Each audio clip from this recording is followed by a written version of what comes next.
Hey YouTube, this is Major Gardner out here. Hey, I'm here today, guys, to show you guys how I turned one ordinary filing cabinet, 36-inch long or width-wise filing cabinet, into two tactical SUV storage boxes so that I could store my items in there. So I've got some pictures before, what kind of what the toolbox looked like after we chopped it in half, after we did some welds to it, and I wanted to just go over real quick and show you guys what we did. So the first vehicle I'm going to show you is in the Old Faithful here. It's a 2002 Chevy Suburban.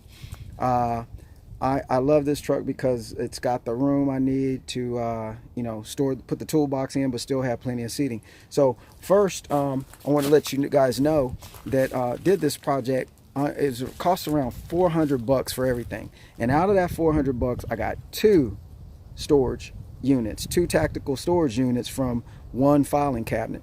The filing cabinet I just found online. It was a local place selling office supplies. They sell used filing cabinets. Just went and picked one of those up for 99 bucks.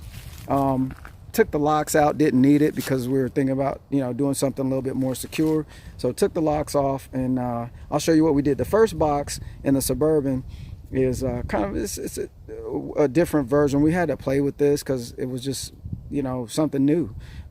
My fabrication guy does all the welding and stuff, so it was the first time he ever had done it. So basically, like I said, after he cut the filing cabinet in half, we ended up with two pieces. One of the pieces looks like this. This is the Suburban, 2002 Suburban, and basically you've got a tactical locker, or whatever you want to call it, storage locker for your vehicle. This is the top, this is the bottom portion. And what he did was he welded a plate on the top. He put like a, what is this, like a 1x something? I don't know. He put some, a bar here from there to there, and then he tacked another bar going on the corners to strengthen it. So this section wasn't here. This was all cut off here because this was the bottom. And once you cut the bottom, you don't have a top, of course. So this whole piece was welded on. This material here is just some non-skid material I use, and I'll show you where I got that, and how much that cost and how easy it is to put on. But basically, let me configure this. I've got a lock set up where of course you got to lock your stuff in, and once we get that opened, we'll go ahead and show you the locker, and then you guys can check out the amount of space we put in there. So you can use whatever kind of lock you want. Maybe there's some type of biometric lock. You can use a thumbprint. That will give you like real quick access to the area. You got a fire extinguisher over there. I had a lot of other stuff on top of there, but I just wanted to take it off so I could show you, what it looked like. This material moves around a little bit because some of the stuff I put on here is kind of heavy, but it still keeps it from sliding around. It doesn't allow it to move at all, and it dampens the noise, any type of noise that from items you may have on top. So this one, you just welded this bracket here to make this a little stronger. Put a little bracket here so that we could lock this down so you can't open it. So to open it, basically you would just pull that and slide it open, and in there you've got enough room for hunting supplies, tools. Maybe you're on a trip somewhere and you just wanted to, lock up your laptop or computer stuff, and you want to make sure that, someone gets into your vehicle, they can't just snatch it and run off. Is this the most secure cabinet out there? No, it's a used filing cabinet, but it suits the purpose of making sure that no one can just break your window and take your stuff. They're going to have to work at it, of course, but if somebody really wants to get your stuff, they'll get it. So we're just building in deterrence so nobody can just have a way to take something quickly. And the other thing is, if people don't see your stuff, they don't have any thoughts about taking it. So when you leave your cell phone in the car, in your cell phone holder, or your bag on the seat, I mean, that's just prime time for, thieves or just anyone who's, brazen enough to want to take your stuff from you, that's just helping them, know that it's there. So this thing allows you to put stuff away and lock it up to where, it's a lot safer and unseen. Maybe you need to lock some things up that are hazardous, for your small children. You're going on a camping trip or something. You've got items you don't want them to access. This is a great way to make sure that doesn't happen. And this, these drawers work just like the filing cabinet. We didn't change anything there. If you're on a hill facing downward, your drawer is going to want to close on its own. So if someone builds one of these on their own, you might think about how to make a stop, where the drawer locks or something so that it doesn't want to close on its own. If you're on a downward facing hill with your back end on the downslope, it's going to stay open. The heavier the items you put inside, I noticed, the more the drawer wants to stay open. So that's an option too. Anyway, we put some brackets on both sides of this drawer, welded them on, and those are the brackets that bolted down to the floor. These are some little brackets on the tops of the box. These are brackets I use to hold stuff. If you're a hunter, you can probably put a firearm across there. This one got a little rusty because I missed some paint, so excuse that. But those were brackets designed to put your rifles across there, just, to temporarily put them there maybe while you're hunting. There's enough room on the sides to still store stuff over there, maybe some tools, so on and so forth. I did lose access to the third row seating because the box, I wanted it back there and not here, because I still wanted to be able to haul things, move things around in the Suburban, put tools back here, etc., without taking up all this space. If I wanted access to the third seat, my box would have sat back here and I would have lost a lot of storage space to put other items. I would have been relying upon just putting things up on top of there. So that's not enough space for me, so I decided to keep the third seat folded up, and then this box slid back there. I've got about a foot of space behind the box, which I use to store other items that don't need to be locked down, so I still have some additional storage space there.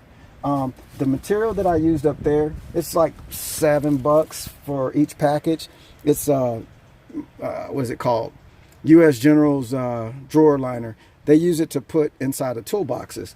I got this at Harbor Freight. I bought a couple of rolls of it. Looks like this. And basically it just unrolls. I took some 3M spray glue, sprayed the back of it, cut it, and just stuck it on top of there. I also have some of this inside the drawer on the floor so that the items in there won't bounce around and sound like metal hitting metal. So you get you like a couple of packages of that. I think I had 3, I only used 2, so I have an extra one left. And that is the box in the back of the Suburban. As you can see, it looks pretty cool. I mean, it's an inexpensive way to, get a great storage compartment in your vehicle. All right, so next I'm going to show you the Tahoe, the 2010 Tahoe. You guys know I'm in the private security industry. I'm a security contractor, so you'll see some of my gear up here. But this box shows you how you can still store items on top of the box as well as inside the box without blocking your view from your rear view mirror, so on and so forth. This box we built a little bit heavier because this is my my company vehicle. I wanted it a little bit more solid on the storage compartment. So on this one, you'll notice there's a bar running from end to end across the front, welded, and then a bracket going from the middle up to the top on this piece of the box. So, and then you've got this bracket which holds all that together, and your lock would go through the hole there, and you lock your unit locked there. Okay. When this bracket comes off, then you can access this drawer, and it would open like that. This drawer opens and stays open on its own, I guess just because of the fact that it's a little taller. This was the top of the cabinet, and the way when he cut it, it actually came out a little taller than the other one. So as you can see, it looks a little higher, looks a little bit more meatier. This up here, we put a plate up here as well, reinforce the top of this so that it'll be stronger on the top. It's big enough, like I said, if you're a hunter, you know, and you've got your weapons, it's big enough to store your your hunting weapons, so on and so forth in there.